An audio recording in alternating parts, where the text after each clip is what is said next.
It's 10/7/2024. Effing around and finding out October is in the building, baby. We are ready to go. Level Up College Football Podcast. Live, chilling in the basement, chilling in the rooms. Andy P, Sarah C on FAFO Sports Network. And make sure wherever you catch your audio podcast, Google, Spotify, or Apple, rock out with us because we're going to find out for sure. And wherever you're watching us live on YouTube, listen, we got a conversation. Boy, I've been waiting for this all year. We got a conversation to get to. But before I get to it, Andy P, Sarah C, what's cracking? What's going on, Andy? How was your weekend? Talk to me, man. What was going on? I survived Vegas. I'm back in Brooklyn. Did not die in the desert. Did not end up stuck on a hotel roof or inside of an elevator somewhere. I will shout out to Allegiant Stadium, one of the nicest stadiums that I've ever been to. That was a real fun time. There was 31,000 people in the building. I would bet at least 10,000 of them were Syracuse fans for that game. Ooh. It was an insane show out. I was sitting behind the Syracuse sidelines. Right behind me were the suites. Had John Wallace having a great time in a suite. Had Malachi Richardson. Had Jim Boeheim. Everybody came out for that game. It was obviously a great time. And then I got to spend all of Saturday. Also, again, shout out to Circa Sports Bar. I spent all of Saturday. That's the nice thing about the West Coast. It was Saturday morning. I got to watch those kickoffs. I'm drinking mimosas. I'm having some breakfast, watching all the noon kickoffs. I know we're all East Coasters here. We got our routines. I'm a morning person. I typically get up early. Having the football on in the morning, life-changing. I'm not going to ever leave the East Coast, but that is the best argument to going west that I have ever experienced. It's just, I get to wake up at 9 a.m. and there's football all day. Oh, this is amazing. Absolutely. Sarah. Yes. How was your weekend? Well, not as eventful. As you can see, I'm hosting from another co-host you have from a different show's office today because I am taking care of their dogs because they got to go to that game in Washington, which I feel kind of awful for. But there was also some good news that came from it. I don't know if we're allowed to tell it. Tell it. Go on and tell it. We didn't tell it on everything else we on. Tell it. Oh, Brandon and Jess are engaged, which is amazing. It was. I shrieked at work when she sent me the photo. So I know this isn't sports talk, but they're some of my closest friends and it just makes me really, really happy. So that's what I've been doing. I've been watching their dogs while they went out to Seattle and got themselves engaged. So, hey, I got a question even before we get to the podcast. Is that Bane? Is that the name of the one dog? Bane, what's his name? Not Bane, but what's the other dog's name? Well, it's Oz and Quinn. Boy. Bane. Oz is the boy. Oz is the boy? Yeah.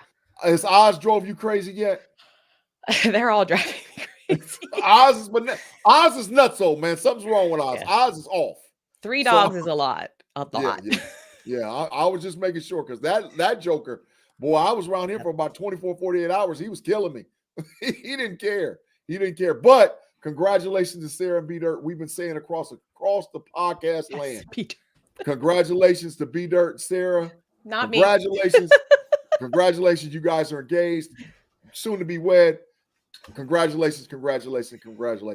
Now, let's get to the business at hand. Y'all, last week, matter of fact, let me get my glove on while I'm talking this yet. Last week, we said that October was going to be effing around and finding out. And the more you F around, the more you're going to find out. And boy, if there was ever a G-Stradamus, Androdamus, and Saradamus, it went down like how we said. Because there was a whole bunch of teams that found out this last week, starting with number 1 Alabama, right? So we're going to talk about it in general. We'll talk a little bit about the new top 25 poll.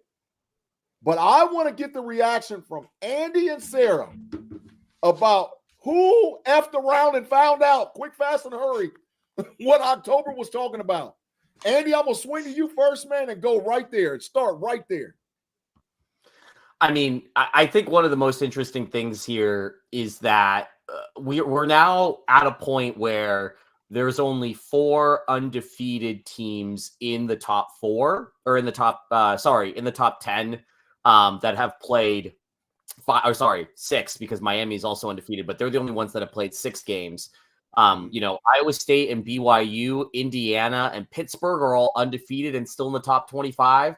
But again, those are Big 12 and ACC teams, with the exception of Indiana, who have played a very soft schedule to load up. Everybody else in the top 15 has played a really hard schedule or had a marquee non-conference game. Texas obviously is probably the most impressive win, which is why they're at number 1. Ohio State still considered to be the best team by most models that I use. That's why they're number 2, and that's why this week is going to be so huge for us to really get a read on if the numbers actually back up what is happening on the field. But I think one of the most interesting things about this is that if we let's talk about Bama for a second here. That game against Georgia last week, all-timer. We were all in agreement that was an all-time game, and that was a game that could have gone either way. They go on the road to Vanderbilt, and Diego Pavia is the archetype of quarterback who beats Alabama. He runs around like a chicken with his head cut off. He can throw the ball deep downfield. Unpredictable. And the crazy thing is that if you look at the numbers of that game, Bill Connolly's SP Plus metric on ESPN, he puts out a Google spreadsheet that you can find online where he does essentially post-game win expectancy, aka if you played this game 1,000 times exactly with the exact same stats, how many times does that result happen? Example of this: when Syracuse played UNLV, Syracuse won that game, even though they had 2 major special teams blow-ups. SP Plus says that Syracuse probably only wins that game 25% of the time. Alabama's post-game win expectancy against Vanderbilt was 98.2%, meaning out of 1,000 times you play that game, Alabama wins 982 times. That is some Doctor Strange in Avengers Endgame level odds here that we're talking about, how Vanderbilt did it the one way that you can beat Alabama. And I'm not saying that doesn't mean that their win isn't deserved. All I'm saying is that when you start looking at the top 25, we're really going to get into evaluating and quantifying these losses by statistical measures to say, look, Alabama lost to an unranked Vanderbilt who will be lucky to go bowling. That is a bad loss. However, they are probably still better than an undefeated Miami, which is in the rankings at number 6, just above Alabama at 7. Because we have seen Miami really struggle to put away teams that are about the same level as Vanderbilt now back-to-back weeks. And again, right now, I appreciate that the undefeated teams are above the one-loss teams. Yeah. However, I don't know if it stays that way. If Alabama runs the table and only finishes with 1 loss, Miami runs the table and goes undefeated, but can't really beat anybody by more than a field goal. Sarah, listen, Andy hit us with some stats, and I need your reaction to it because, like I said, we all agreed it was going to go down. Did you, number 1, expect it to happen week 1 of October? And then number 2, what is the most bananas mess you saw over the weekend concerning F around and find out October? I mean, I wasn't as what's the word I'm looking for? Unexpected with the Bama loss, just because I think Vandy has been super close these past couple weeks. So it's been super entertaining to watch them. And just the fact that they took the goalposts through Nashville is the best thing I've seen all the way through the city, all the way through the 25, 30 years. So, but there was 2 different games that I really thought were interesting when it comes to some of these other SEC teams that are ranked high. It was the Missouri game, and then it was the Tennessee game. Now, I think there's a lot more to say about the Missouri than there is the Tennessee. I think Tennessee was going to have a slip up. The SEC is just going to have, they like to play hard against each other, and there's always going to be one of those lower ranking teams that are going to upset them. And Arkansas played defensively one of the best games, and they figured out ways to beat them. But Missouri just looked like a mess, and they haven't really impressed me at all this season, other than the fact that their defense wasn't allowing a bunch of points in the beginning. But then they allowed 41 points this past game, and then the last too were 27 and 21. So it was just trending upwards. Yeah. I also think A&M is a lot better than we all saw in the beginning against Notre Dame. And what about, I mean, Wagman coming back and actually like just playing a super efficient, super smart game. They spread the offense extremely well. So it was more of I was impressed by them, but it just made me, I don't even think Missouri should even be ranked anymore. And I agree. Andy said that yesterday. I 100% agree. I literally thought they were going to drop. I didn't even think Louisville would drop before them because I just think Missouri looked pathetic, in my opinion. Yeah. Listen, I'm agreeing with everything you guys are laying down, but I got to spin this thing, man, before we even move to talk about the poll. Okay. The bias. Let's just talk about it. Let's be frank. We cannot act like it don't exist. Okay. Alabama lost to Vanderbilt. Vanderbilt was 0-60 against top 5 ranked teams in the history of the team. They never won nothing. Alabama, 2-2 Vanderbilt, went from 1-7. That's number one. Number 2, University of Michigan played a 2-2 Washington Husky team out of their place and lost by a touchdown and went from 10-24. What in the world is going on? And how in the world in the Associated Press poll can you have Georgia ranked number 5 and Alabama ranked number 7, but Alabama beat Georgia? This is total bias. I've never seen, this is ludicrous. And I understand and know that the playoff committees might not look at it the way that the Associated Press and the way that the college football poll is looking at it, but I've never seen SEC bias making sure that the SEC's got teams ranked up there high so we can get them in the playoffs. I've never seen anything like this because you can't justify it. So my question to you guys is, why are they doing this? If it's not bias, what is it? What is it, Andy? What is it? Because it's straight bias. I mean, part of me thinks that some voters are using some more of the advanced stats that, I'm more partial to, because SP Plus still has Missouri as a top 15 team, still has Alabama as a top 3 team, still has Ole Miss in the top 5, likes Ole Miss, Bama, and Georgia all better than, Penn State, Oregon, and Miami, which is not how the voting is reflected at all.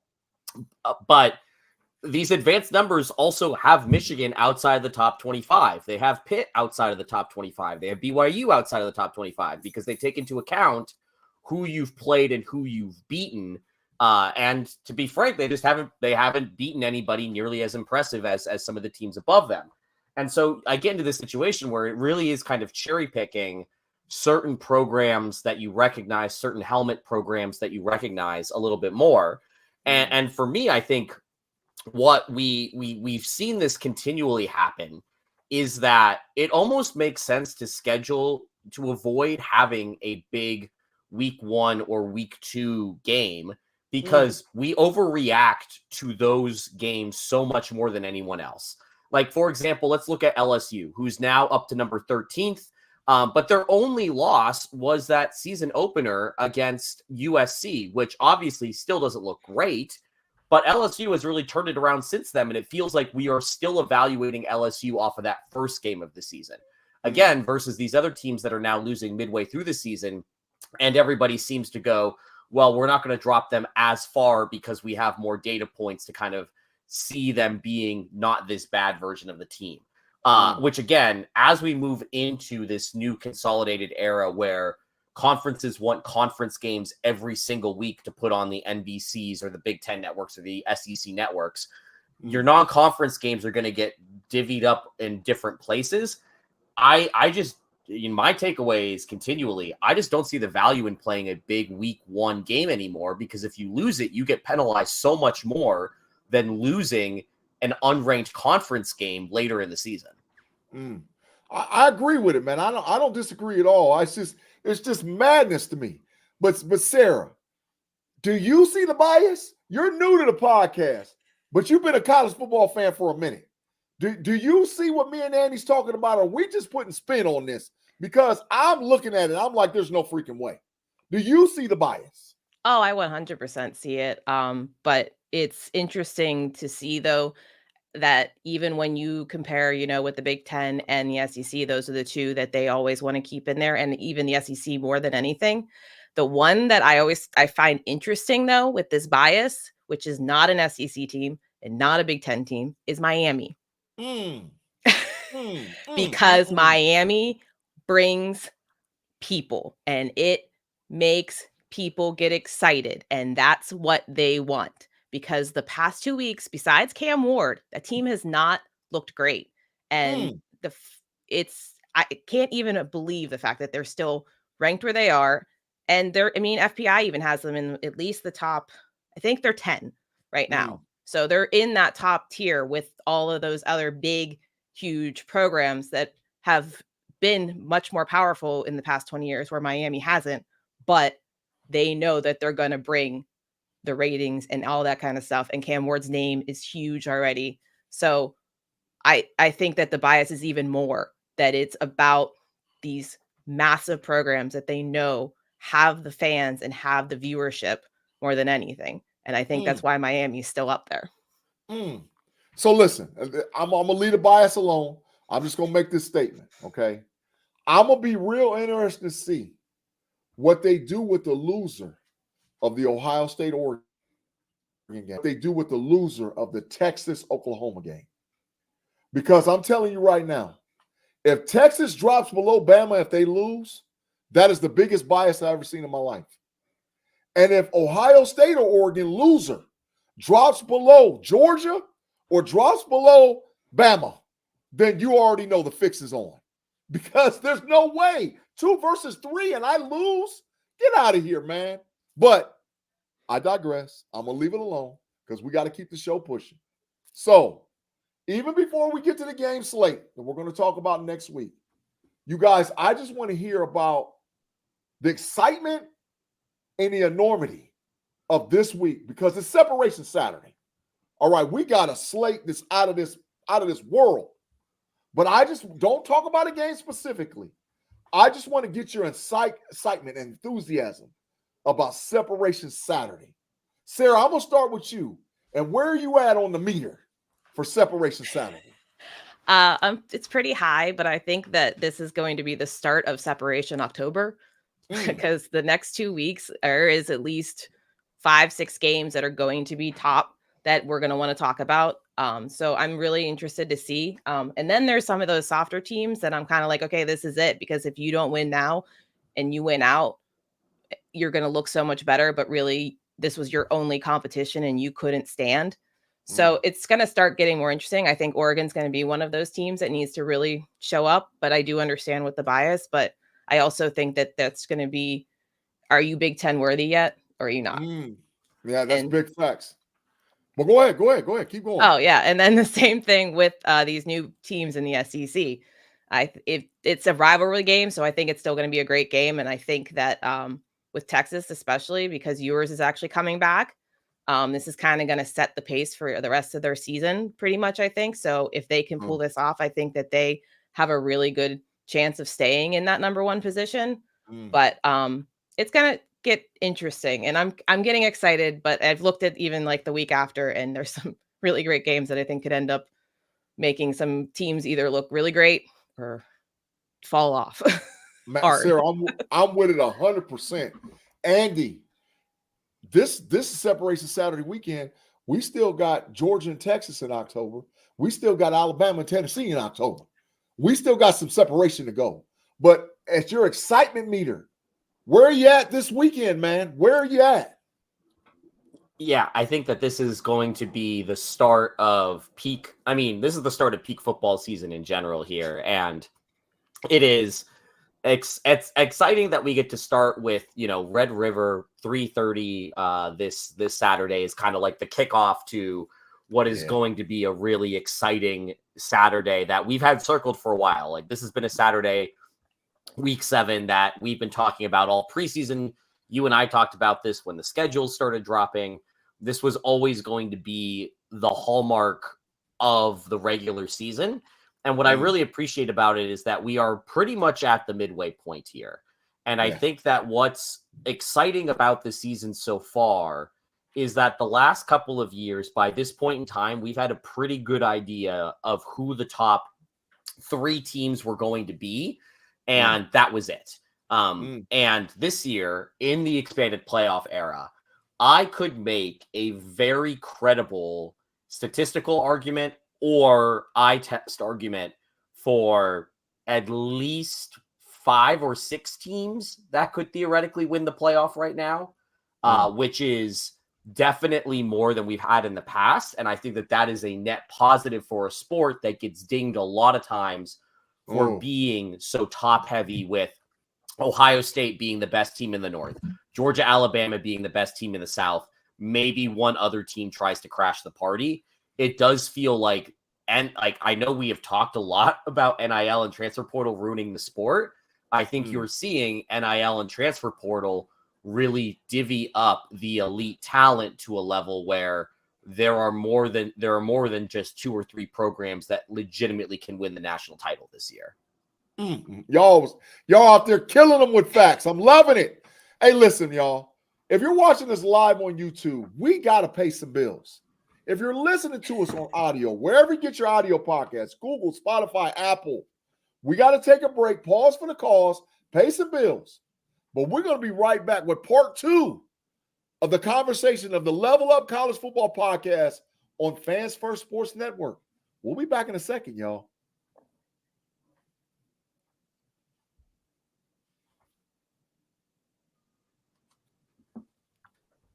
And we're back with the Level Up College Football Podcast. Fans First Sports Network, Andy P, Sarah C, and Big G in the building. It is F.A.F.O month. We are finding out this is the time of year we said it was going to happen, and how much better could it happen than Alabama to lose the number 1 ranking right off the back in October, because we told you. We told you it was going to happen. We knew it was going to happen. But we're going to leave that in the past because we got a new number 1, new ranking, and everything else. But, y'all, we got a slate of games this weekend. And I know everybody that listens to us, everybody in the live chat, you're going to love it this week because we got some games for you. So we're going to start with the breakdown of game 1 right off the back. Kansas State versus Colorado. Deion Sanders and the Fighting Buffaloes host Kansas State, who's now fighting vote in the Big 12 because the winner in this is in the catbird seat. You got Travis Hunter, who can win the Heisman. You got Shedeur Sanders. You got that Avery Johnson kid playing quarterback. It's bananas in the Big 12. So I'm starting it off right off, and I'm kicking it off with a bang. Andy, talk to me, bro. What is going to go on with the Buffaloes and the Kansas State Wildcats? Yeah, I think that this is a game where I am joining Afton on the Kansas State bandwagon here because, one, I think as we have gotten more data, we have learned that Colorado might not be as good as their record shows, which, again, we were doing this last year, and I was early on this train, and everybody was giving me crap for it. I'm going to be out in front and center on this right now. I think Colorado is tremendously overrated. I think we learned Baylor might be the worst team in the Big 12. UCF is definitively going to be a fringe bowl team, and those are 2 of Colorado's biggest wins to date. Nebraska has fallen very quickly from the hot start that they had, and again, that's a team that body bagged Colorado very early on. Yeah. Kansas State, it's always tough to go on the road and win a conference game. I'm aware of that. Avery Johnson showed already once this season that he's, had to go on the road to Provo, and that was a tough environment to play in and just couldn't get it done. I want this so badly to be the redemption game. My numbers think that this should be at least a touchdown, if not more, in favor of Kansas State, just because as we've continued to learn more and more about these 2 teams, I think Kansas State is a very good team. I think Colorado is a team that is not very good, that has 3 absolutely out of this world players and playmakers that they rely to do 99% of the work. And again, I'm not saying that it's going to Kansas State's going to win this one by 30. All I'm saying is that I don't necessarily think that Shedeur and Travis Hunter balling out on the offensive side of the ball and Travis doing what he does on the defensive side of the ball is going to be enough with the Kansas State team that on paper looks to be better at every other position. Uh-oh. Andy, you ain't going to start none, ain't going to be none because we done talking about it. But Sarah, Colorado said, put some respect on my name. And they're talking that yak. They're talking big yak. It's a 7:30 kickoff at night in Boulder. Listen, somebody told me that they're going to rock a uniform that they've never played with before. And I heard it was supposed to be all gold. I heard it's supposed to be gold from head to toe. Now, how true that is, I don't know, but I heard it. So they're saying, come on, Kansas State. They're looking like Deion down at the bottom of the hill versus Clemson back in the day. Bring it.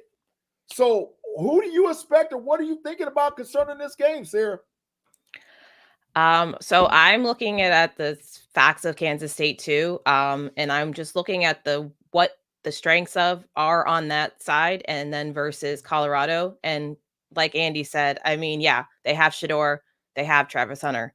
One's going to probably possibly win the Heisman. The other one's probably going to be the top 3 draft pick. Great. Ooh. But that doesn't mean anything when it comes down to these games.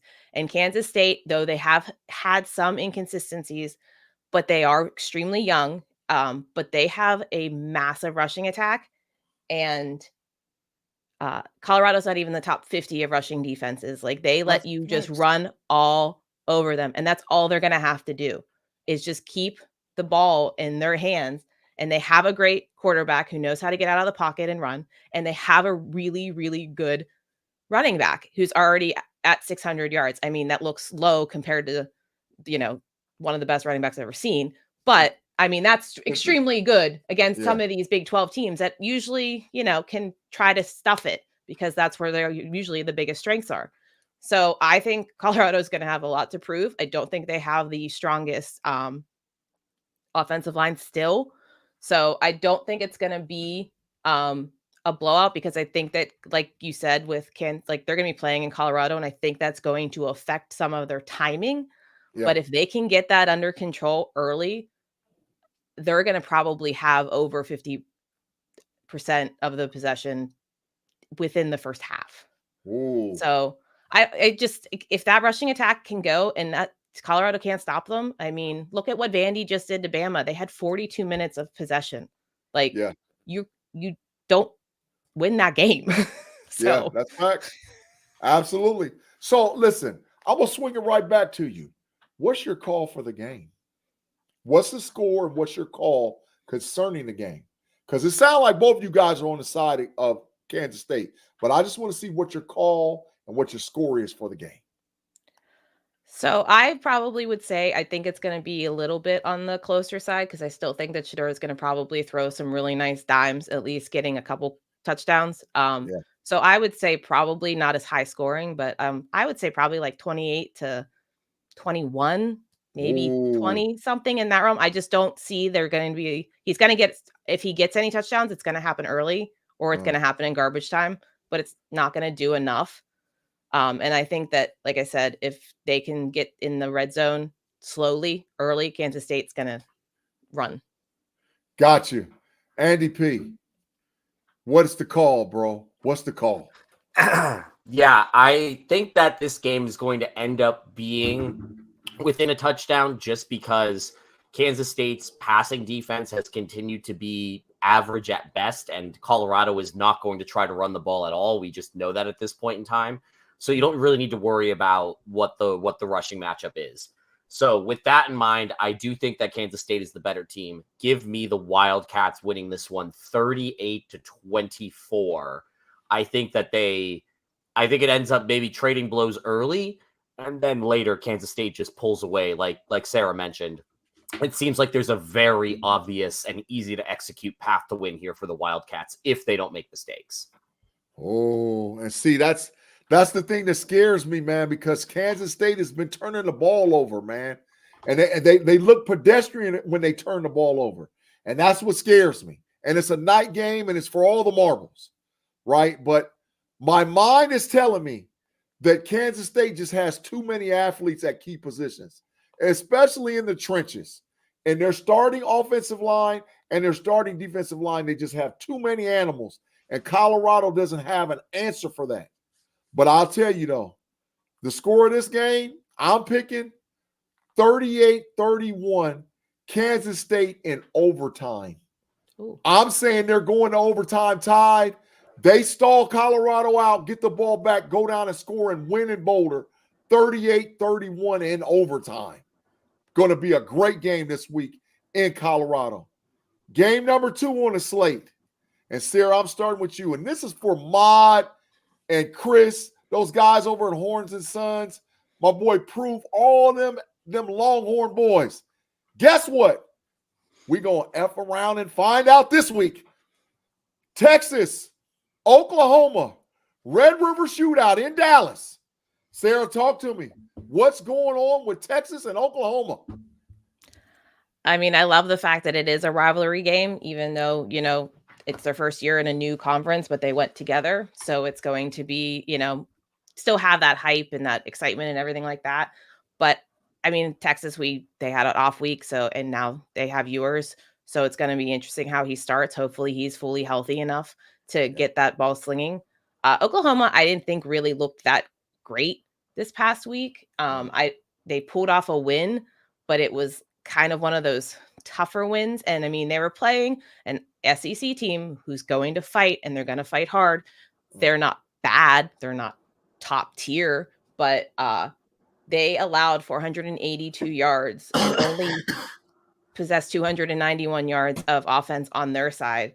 And they only had 11 first downs in the entire game. So Oklahoma's offense is just not, and I don't think it's just Hawkins. I mean, Hawkins is new. I wouldn't bring Arnold back because that's the biggest issue. He's trash. Still. Yeah. It's turnovers. Yeah.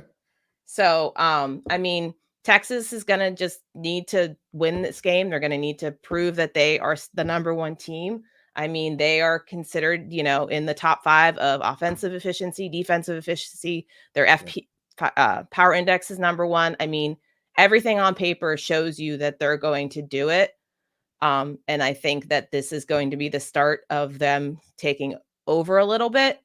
And I just don't see Oklahoma really having an answer to them at all, because they're going to be able to put so many yards up against them. The only thing is just don't turn the ball over.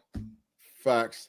Andy, now all Sarah hit us with straight up information, but you realize, Sarah, I don't know if you know this, Oklahoma has won 4 of the last 5 and 6 of the last 8 games.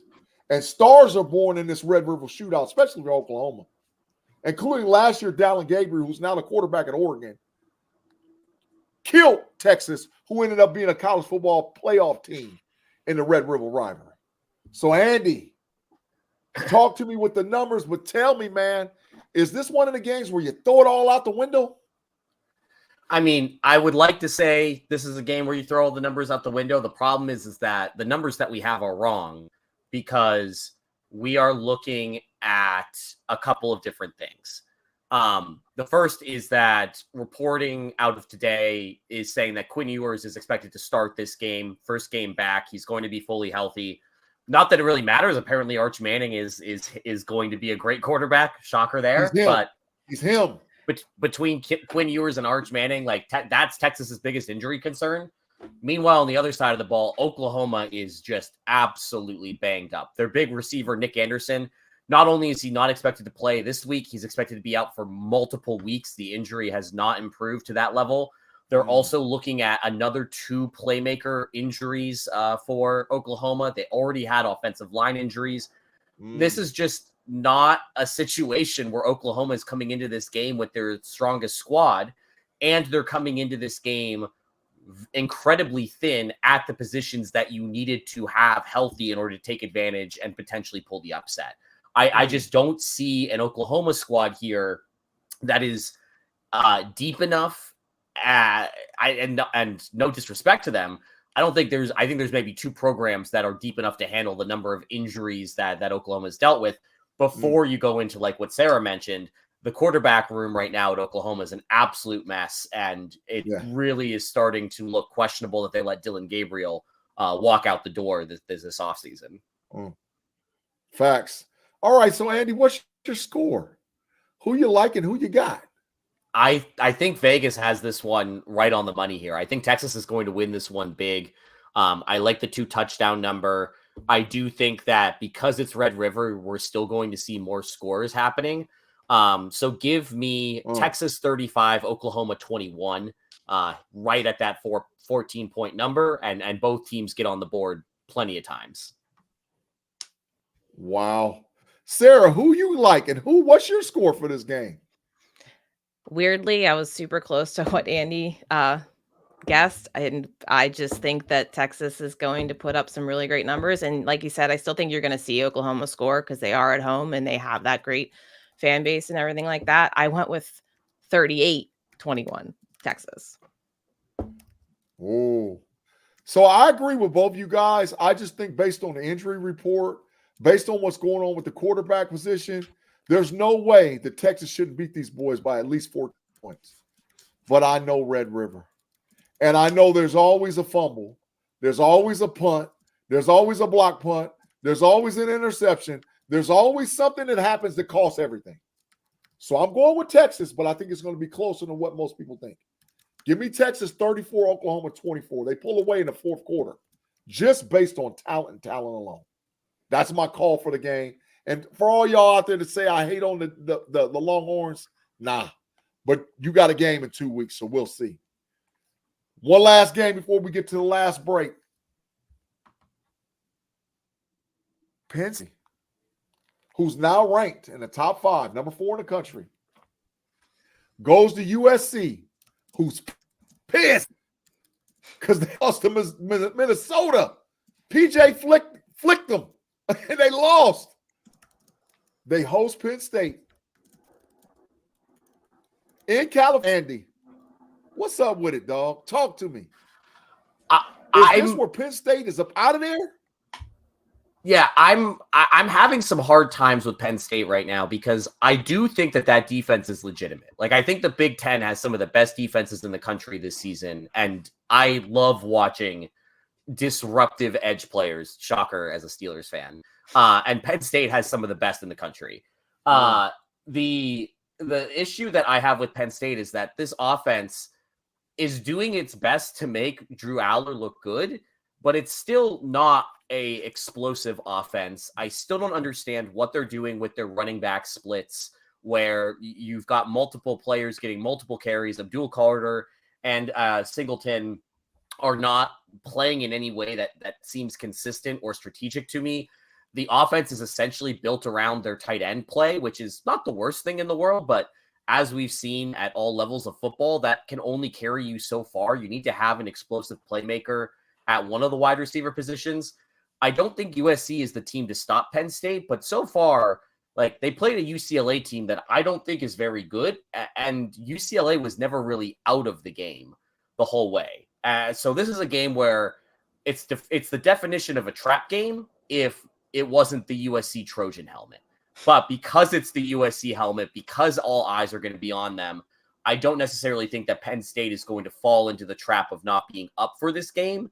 But I will admit, Penn State is not even though they've gone up in the rankings, Penn State is not trending in a direction on the field that I feel great about my preseason, like, sleeper pick of Penn State in the Big Ten championship game here. Got it. Sarah, what you saying about the dang on Nittany Lions? And we got a guy that follows us on Steel Turtle Network named Claude Bishop. He's been talking big yak about the Nittany Lions. So are they for real? I mean, their defense seems to be for real. I also just don't think they've really played anybody, and they really have like one of the easiest schedules. So I think this could end up being the trap game because it's 2 weeks before they see Ohio State, which is going to be their toughest opponent pretty much for the entire season. So I think that this could be like, oh, look at what USC has done against all of these other Big Ten teams. They're not Big Ten worthy.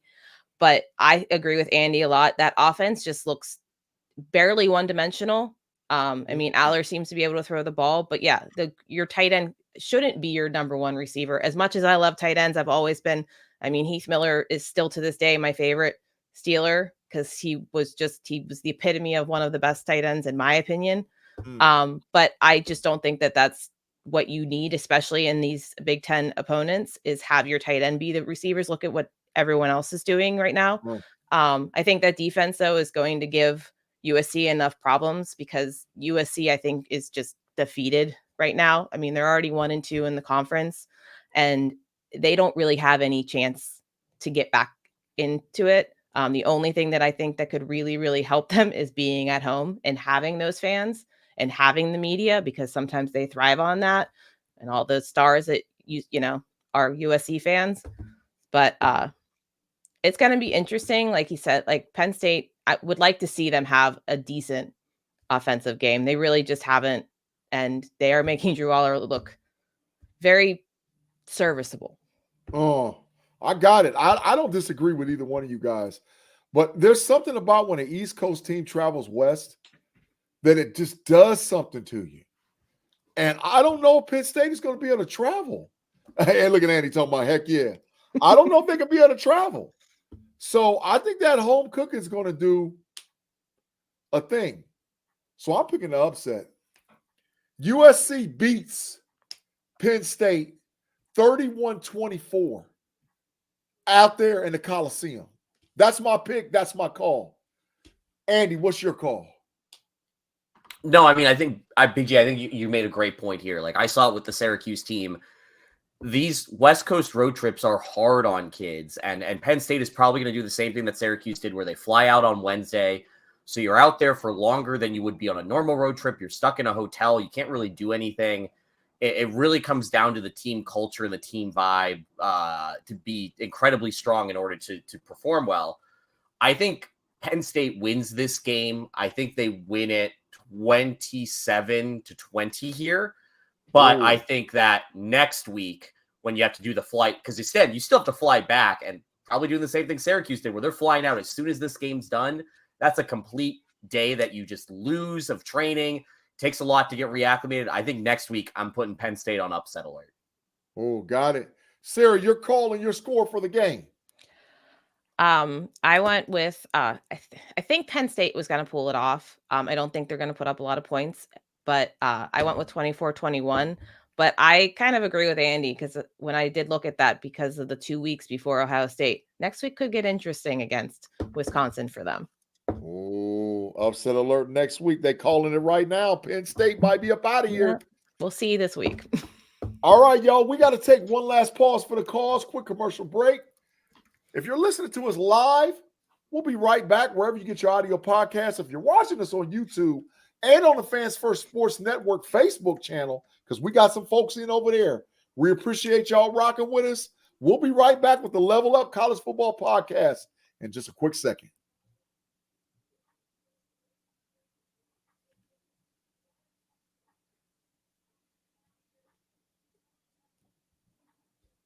And we're back with the Level Up College Football Podcast. Andy P, Sarah C, Big G, talking that mess, talking that college football. We got 2 more games to go. One of them's the SEC one. I think everybody knows where we're going with the last one. But I think this SEC game is critical. And I know for a fact this is a true elimination game. Maybe the first elimination game we have in the SEC. We've talked about it in other stances, but not yet. But this is the one where the loser of this one is adios, muchachos. Ole Miss, who bounced back, had a nice little game, travels to LSU down there in Death Valley. And oh my God, it's going to get crazy. But both teams got injuries. And both teams is trying to overcome this.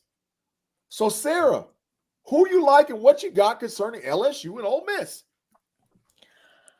I'm kind of like, I don't know with these two teams. I mean, Ole Miss kind of gave me a little bit of a, okay, you guys can do it. I haven't watched as much LSU as I would like. I've tried to catch as many of the games. They just haven't had super exciting games or impressive games that I've really felt that I needed to watch the all 22 of the whole game. So, but I've looked up a lot about them, but I did watch the Ole Miss game last week. And I think that, Kiffin's in a prove it type of mood. And if there's one person that I think that he would really like to stick it to, it would probably be Brian Kelly. Yeah. So facts.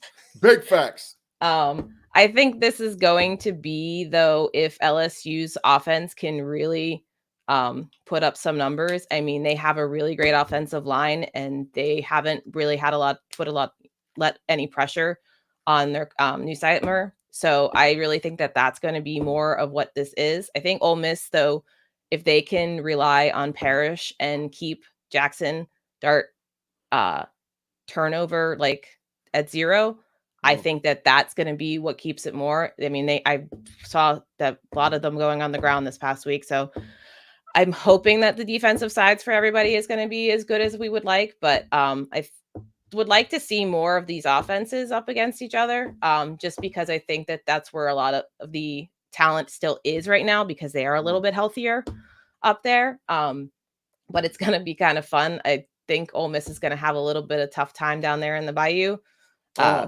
So I'm not, this is going to be a tough one for me to really, really make a decision, because they really both haven't super impressed me. I do like them, but I just don't think that they're in that tier with the SEC anymore, especially from what we've been seeing. Yeah. That they're going to get beat in the end by one of those top teams, especially after what we see happens with Texas this week. Got it. Andy, man, it's separation week, bro. And we know the loser of this game is eliminated. So give me the keys of what you think, who can win and how. I mean, these are two teams that refuse to separate themselves when given the chances. And it's funny that they match up against each other. I am well documented on this show of not liking either one of these programs all that much. Think Brian Kelly and that defense is continually suspect, and I just don't love that matchup for them against a Lane Kiffin team that, as Sarah mentioned, seemed to take that loss to Kentucky pretty personally. Came out and didn't look great against South Carolina, but did just enough to win, and their defense really stepped up in a way that wasn't expected. So for me, I think that's really what the key to this matchup here is: the LSU secondary, which has been a pain in the butt for Brian Kelly his entire tenure down there. Again, you should be able to get a good secondary at LSU. Like, we've seen it done so many times, and it just hasn't happened yet for him. So is this the game where new defensive coordinator, you're able to scheme up something to slow down Lane Kiffin? If the answer is yes, then we're gonna have a game. We're gonna have a game here. If the answer is no, I just don't see any way in which LSU has the ability to stop Ole Miss. And if you cannot win a track meet against this team. Like it. So listen, I think it comes down to quarterback play. And I think Jackson Dart is better than whoever LSU puts in a quarterback. You could pick, and it doesn't matter. I think he's better. But the issue is then you swing it back to coaching. And Brian Kelly might have Lane Kiffin's number, because Lane Kiffin has a history of blowing it in big games. And it's at night, and it's in Death Valley. So it's a toss-up. And I think I'm with all you guys, because nobody separated themselves. But my mind knows and tells me night games in the SEC, you pick the home team. That's what I know. You have to, because the other team just can't handle the pressure unless they're just way more talented. So I'm going with LSU to win the game. As crazy as it sounds, I think LSU beats Ole Miss, but I think it's a shootout. I think it goes 35-31 LSU, and LSU gets a defensive touchdown. That's my score. Sarah, what's your score? I didn't call it for much of a shootout. I think that it's going to end up being a little bit more of a ground game, at least for Ole Miss early, if they can get some of those touchdowns early. So I think that if they get up early like they just did against South Carolina this past week, they're going to kind of just keep pace. So I would like to see him win. I know that he drives everybody crazy, and he drives me just as crazy, but I think he has the better team. And I don't know, like Brian Kelly just bugs me beyond belief. And that's sad, but it's just one of those, the fake accent last year and everything. It just makes you just not enjoy him. And then the purple face. So I think it's going to be a close one. I was looking at possibly like 24-21. I think it could possibly end up going into overtime because I think that, like I said, like it's going to go up early and then they're just going to keep the ball rolling for as long as they can. I can't wait to see it. I'm excited to actually watch it. I'm excited to see these two teams actually play against somebody. I mean, last week I thought that they were the Ole Miss game was going to be a little bit closer. I felt bad for South Carolina because I really think they have a really great team and everything down there. And I think that, he's trying all three sides of the ball, but when your special teams does what it does, I mean, you're in the fix at the end. So, yeah. Andy P, what's your score, bro? Yeah, I like everything that's been said here. I'll just add that I do think that Jackson Dart has had one bad game and the rest of has been pretty good. I think that this is another game where he ends up being pretty good. Give me Ole Miss 38, LSU 31. Ooh, like the scores. All right, ladies and gentlemen, I gotta get ready for this next one. So let me go ahead and just put them all. There we go. The future's so bright. I got to put on some shades. I got to represent right here. You know what time it is. The number 2 Ohio State Buckeyes travel to Eugene, Oregon to take on the number 3 Oregon Ducks. I've been waiting all year for this mess because people been talking yak saying that we're going down. But listen, even before I get started, I'm just going to let my co-hosts handle their business. All I'm going to do is while you're talking, I'm holding it up. Let's go. Andy P, what you got? Ohio State versus Oregon. I mean, look, I'm gonna let you guys, specifically Big G, really get into this on the tactical side. On the number side, this is a game where the numbers like one team a lot more than the other team. And I hinted at it at the beginning. SP Plus thinks Ohio State's the best team in the country. They think Ohio State has the best defense. They think they have a top 10 offense. And we know that those offensive numbers are skewed because Ohio State has just refused to really show anything moving forward. Like they've been very vanilla playbook. They didn't need to do anything like that. Heck, they didn't need to get out of their vanilla playbook in order to beat Iowa, who has one of the best defenses in the country. And to me, that kind of says everything that needs to be said here. This is a situation where I think that Oregon is a little inflated in their numbers. And I think Ohio State, if anything, is underrated when it comes to us talking about them nationally in the same level as the top teams of the SEC. And part of that is Ohio State's own doing. They didn't play anybody in non-conference this season. Like, look, if you're not going to play anybody, you're not going to get into the conversation. But you do that because you knew you're going to have Oregon, you're going to have Michigan, you're going to have Penn State, you're going to get your helmet matchups in conference play. And I'm excited for this game because it's a true heavyweight clash. And I'm glad it's in Oregon because if it was in Ohio State, I'd be picking Ohio State to win by a touchdown or more. Oh, Sarah, keys to the game. The Buckeye boys traveling to Eugene. And you know what? They talking yet. Wait till I don't know if y'all seen it yet. The uniforms for Oregon's out on Instagram. It's ridiculous. It might be the best uniform ever. And it's a night game and it's a blackout. I mean, the uniforms are sick. So, Sarah, they talking strong. What you got this week with the Buckeyes and the Ducks? Well, it's hard for me to ever go against the Buckeyes, especially this season. I've been extremely, extremely impressed by that defense and that wide receiving core. I just think that they have so much top tier talent. And I don't really know for sure if Oregon really does. I mean, Gabriel is good. But it took him a little bit longer to get started this season. And I think that he's going to get a lot of pressure this week. I mean, he's already been sacked 7 times, so that offensive line is not super strong, and I think that that's going to be Ohio State's game plan. And you said this last week, and I'm even after this because very the vanilla. Howard's really the wild card because he hasn't had to do a lot, but if he does, what is he going to do with that? I think that he's going to probably end up being the reason if they were to lose over there. I just don't see enough on the other side, though, that I think that they can upset them. And we have 2 of the best wide receivers out there right now. It's becoming wide receiver you, really, beyond belief. And I'm just extremely impressed by both of them. And I'm very impressed by this just really dominant Big Ten up your ass defense. I just think that that's going to be about what they do.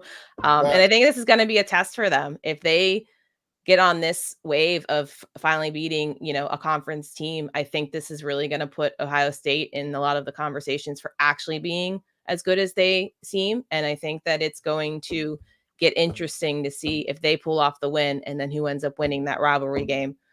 And see who goes number 1. I would love it. I don't want to call it this early, but I'm excited for the entire game because I think it's going to be a lot really, really fun to watch no matter what. Listen, I'm just going to digress one more time because like I said, everything I got on is showing you what time it is. So I need some scores. Andy, scores for the Buckeye and the Quackers. Give me the score. I think that the offensive line is going to dictate a lot about this game. I will say this. Dan Lanning is going to have his boys up and ready to go. And I do think that means that there's going to be some physicality here. The only X factor that I think is going to really change my mind here, we've seen how aggressive Dan Lanning can get in games like this. He will go for it on 4th and 5. He will go for it when he's on his own 30. That's what you need to do to beat a team like Ohio State if they're as good as we think they are. So that'll be the X factor here. But give me Ohio State 25-20. I think Ohio State wins this game.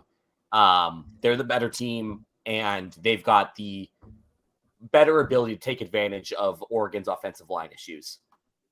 Got it. Sarah, your score. Buckeyes versus Ducks. I pretty much laid it out there. I have a lot of belief in this Ohio State team, and I think that, Oregon might end up stepping on their own feet because of how much they want to compete against them with Dan Lanning's coaching decisions. I was thinking probably about a 35-28 score for Ohio State. I think it's going to be close because it is home. It is prime time. And Lanning's not a joke of a coach. Like, he's really, really smart. And I see him doing a lot of things, but I think it's just going to end up being that the better team is going to win. And, now you're in it. Like, welcome. Yeah. So listen, Jeremiah Smith is the number 1 wide receiver in the country. Not just the number 1 freshman.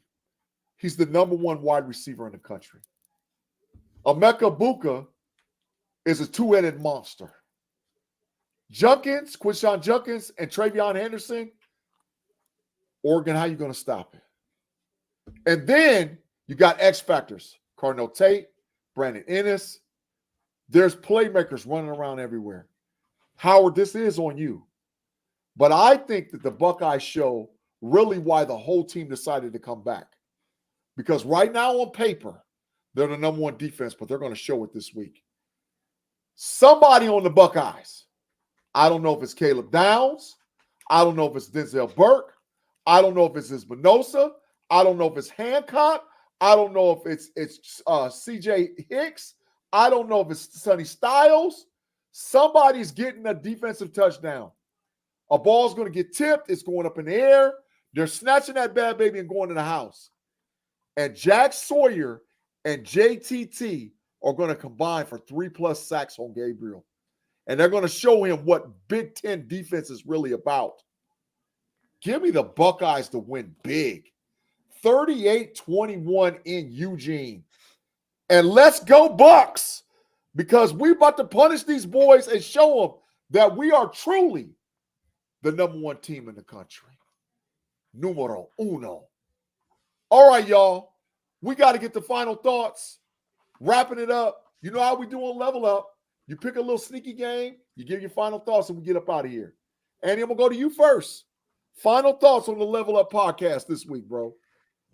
I'm really glad that you got your I'm really glad that you were able to get that off your chest, Big G. I know that you've been sitting on this game for weeks. You've been ready for it. Let's go here. Interesting game that I would like to throw out here that is actually taking place tomorrow. Yes, we're into weeknight football here. Things are getting weird. Liberty is playing Florida International. So Liberty is a team that we haven't really talked about because they're just the Sun Belt is not a very strong conference, and Boise State has a Heisman candidate. But Liberty has had their hardest game of the year against App State canceled due to Hurricane Helene. So they are pretty much guaranteed to go undefeated 11-0, 12-0 if they win the Sun Belt Championship. However, they're playing a Tuesday night game at home against a Florida International team that has been very squirrely so far. They're only 2-3. I kind of dig this matchup to be a close game here. The spread is Liberty by 17. I think that's going to be a one-score game, and just putting that out there that if Liberty loses the game, they're going to be knocked out of all playoff conversations. So they're kind of sitting there right now as the only true candidate to go undefeated out of the group of five. Think that they might be eliminated this week in an upset watch here, just because everything's crazy and it's a Tuesday night game. Like, come on, that's guaranteed weirdness is going to happen. Yeah. Got it, Andy. Sarah, your sneaky game for the week this week. So I am really intrigued by this Cal at Pitt game. I really, really want to see what Pitt can do. They've been really exciting to watch. It's been really, really fun to just see the fans around the city that like finally actually believe in their football team. Yeah.